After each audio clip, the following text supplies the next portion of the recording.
Hello, this is a little golden read-along. On the cover, you can see the name of this book, Pano the Train. Look at the picture on the cover. Now when you hear the sound of the little golden chime, open the book to the title page.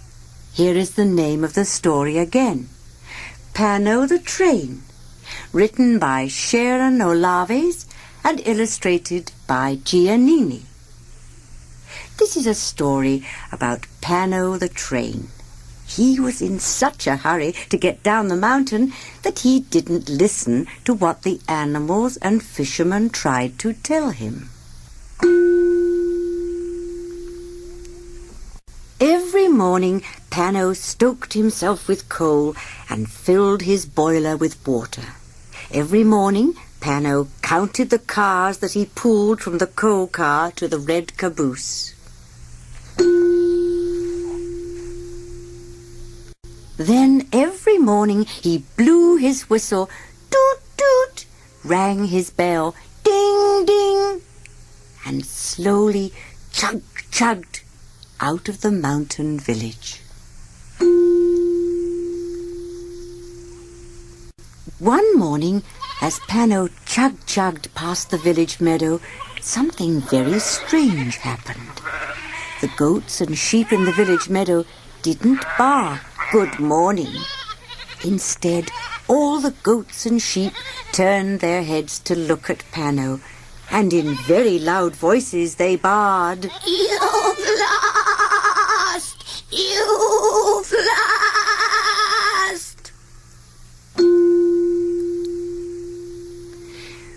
Pano blew his whistle, toot-toot, at their buying. He thought, "I've lost what? A race?" He didn't want to lose a race that morning, so he chug-chugged even harder.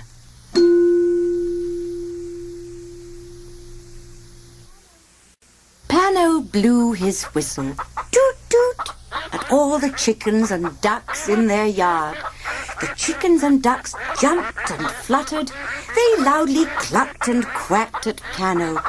"You've lost! You've lost!"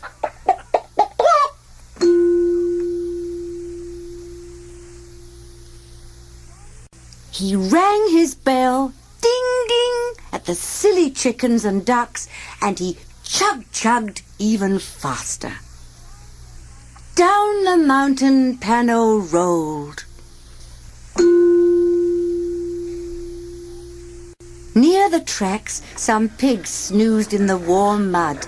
Pano rang his bell, ding ding, at the snoozing muddy pigs. His bell woke the pigs. The pigs raised their snouts from the warm mud and grunted at him. You've lost! You've lost!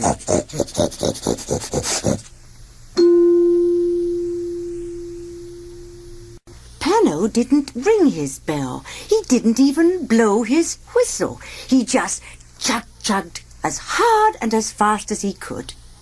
In the valley, puffing and panting, Pano chug-chugged along near the sea.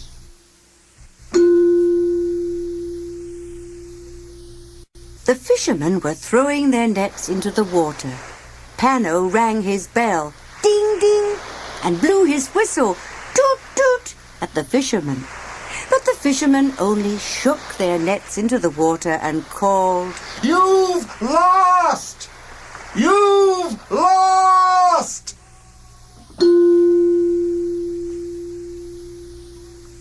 Finally, the weary engine chug-chugged around the long bend to the village in the valley.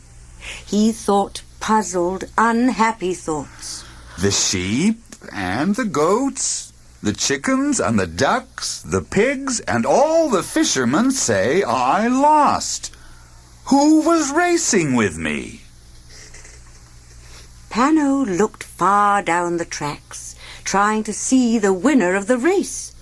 There was only a red caboose in front of the station. And then As he came closer to the station, he saw what the sheep and goats in the meadow had seen. He saw what the clucking, quacking chickens and ducks had seen. He saw what the snoozing pigs in the warm mud had seen. He saw what the fishermen with their nets had seen. He hadn't been in a race at all. What he had lost was his own beautiful red caboose. The goats and the sheep, the chickens and the ducks, the pigs and the fishermen had been saying, "You've lost! You've lost your red caboose!"